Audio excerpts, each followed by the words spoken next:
Irulana y el Ogronte, un cuento de mucho miedo, por Graciela Montes.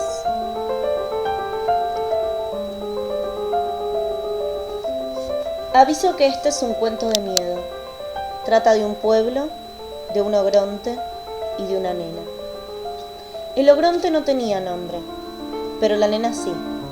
Algunos la llamaban Irenita, y yo la llamo a mi modo, Irulana. Conviene empezar por el Ogronte, porque es lo más grande, lo más peludo y lo más peligroso de esta historia. No todos los pueblos tienen un Ogronte, pero algunos tienen, y este tenía. Cuando se terminaba la tarde y el sol se ponía rojo, porque en los cuentos también se ponen rojos los soles, la cabeza peluda del Ogronte brillaba como la melena de un león inmenso, y la gente del pueblo sentía mucho miedo. La gente en cuanto se despertaba a la mañana pensaba, ¿cómo habrá amanecido el Ogronte hoy? Era importante saber cómo había amanecido el Ogronte. Por ejemplo, si el Ogronte estaba resfriado, había que reforzar las puertas y las ventanas para que no se abrieran de golpe con los estornudos. Y no se podía sacar a pasear a los perros demasiado chiquitos, porque podían rodar calle abajo y volarse hasta la orilla del río. En cambio, si el Ogronte se ponía a picar cebollas, las cebollas crudas y las nubes del amanecer bien cocidas son las comidas preferidas de la mayor parte de los Ogrontes. Había que salir con botas y hasta con botes, llegado el caso. Si estaba contento y carcajeaba, había que guardar los floreros en los roperos para que no se cayeran al suelo con los temblores. Si se ponía a cantar, había que envolver con trapos los espejos. Y si estaba enojado, bueno, todos cuidaban mucho que el Ogronte no se enojara. Siempre le decían, buenos días, señor Ogronte, y buenas noches, señor Ogronte, con muchísimo respeto. Y todas las tardes iban hasta el pie de la montaña y le dejaban canastas repletos de cebolla, vacas muy gordas y flores de colores raros. Y le hacían una gran torta para el día de su cumpleaños. Y le cantaban canciones para que se durmiese. Todo para que no se enojase. Pero un día el Ogronte se enojó. Se enojó porque sí. Vaya a saber uno por qué se enojan los Ogrontes. Se notó que se había enojado porque empezó a gritar y a rugir y a mover los brazos en el aire como un molino. Y porque sus dientes enormes, no se imaginan ustedes los enormes y los filosos que son los dientes de los Ogrontes enojados, brillaban más que su melena del atardecer. El pueblo entero se arrugó de miedo. De miedo a que lo comieran, porque ya se sabe que los Ogrontes, cuando se enojan, se comen pueblos enteros, con sus casas, sus personas, sus calles y sus kioscos, y sus perros, y las petunias de sus jardines, y sus tarros de galletita, y sus boletos capicúa, y sus estaciones con trenes y todo. La gente salió corriendo. Algunos iban con las orejas tapadas. Taparse las orejas no protegía del enojo del Ogronte, pero al menos ayudaba a que sus rugidos molestasen menos. Pero yo dije al principio que este era el cuento de un pueblo, de un Ogronte y de una nena. Ahí está la nena. Es esa de rulitos en la cabeza, Irulana. ¿La ven? Es la única que no corre. A mí no me pregunten por qué no corre Irulana. Vaya uno a saber por qué no salen corriendo las Irulanas cuando vienen los Ogrontes. Los que contamos los cuentos no tenemos por qué saberlo todo. Yo lo único que sé es que Irulana no corrió, sino que se sentó a esperar en un banquito. Tal vez era muy valiente, tal vez era un poco chiquita, tal vez estaba demasiado cansada. Se sentó en un banquito verde en una calle vacía. Todas las calles estaban vacías en ese pueblo. Cuando se terminó la tarde y el sol se puso rojo, la cabeza peluda del Ogronte brilló más que nunca. Los dientes brillaron más todavía y rugidos enormes sacudieron el suelo.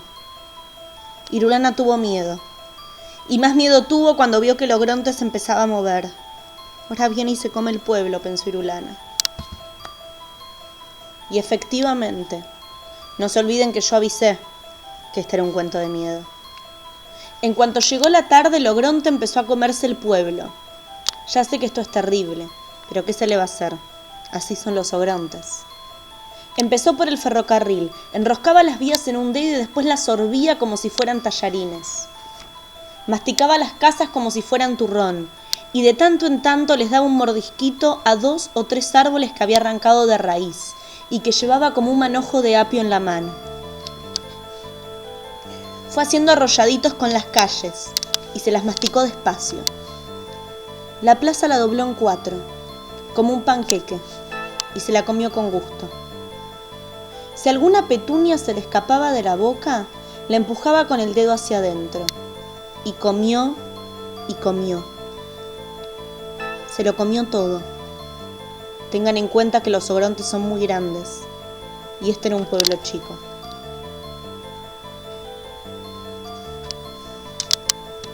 Bueno, ahora el que se achicó es el cuento, porque empezó con un pueblo, una nena y un ogronte.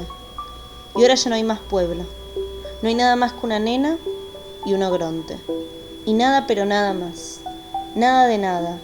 Ni un arbolito, ni una petunia, ni un vestidito de muñeca, ni un colador del té, ni una polilla, ni la pelusa de un bolsillo.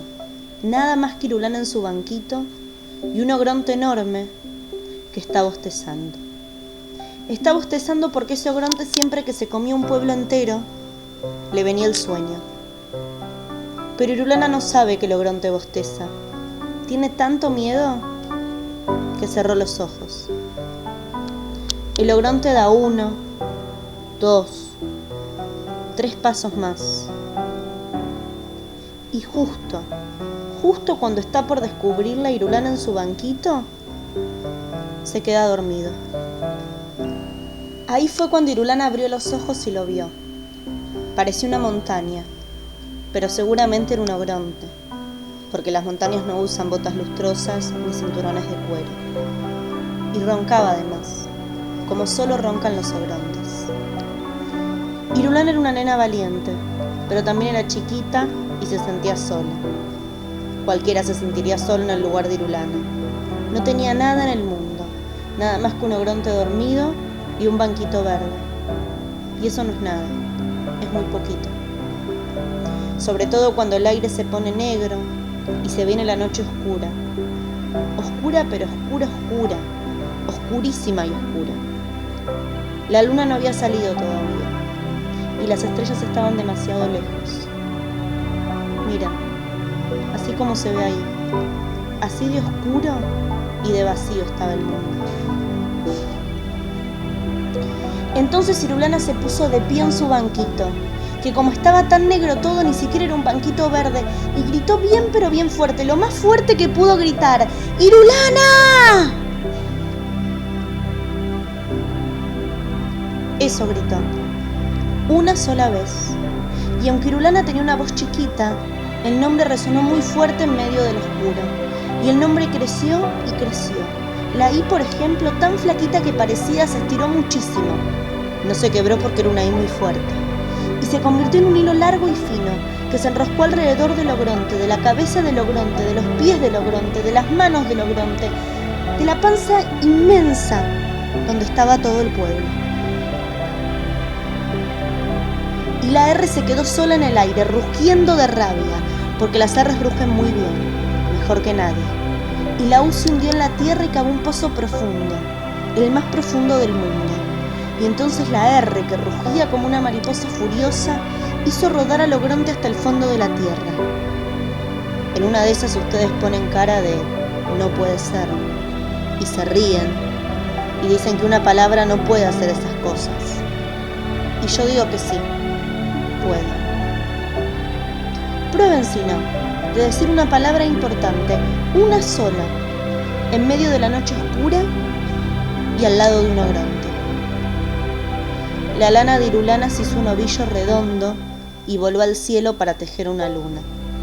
Hizo bien, porque entre una lana y una luna no hay tanta diferencia. Entonces la noche se iluminó. Ahora sí se puede ver lo que pasa en este cuento. Hay un ogronte enterrado en un pozo muy profundo. tan profundo que casi ni se ve que lo ataron como un matambre. Y hay una nena chiquita que mira la luna llena desde arriba de un banquito. Parece que no hubiera nada más. Pero si miran bien, allá lejos, hay un montón de gente que vuelve con música, con guitarras, violines, panderetas. Vienen a fundar un pueblo.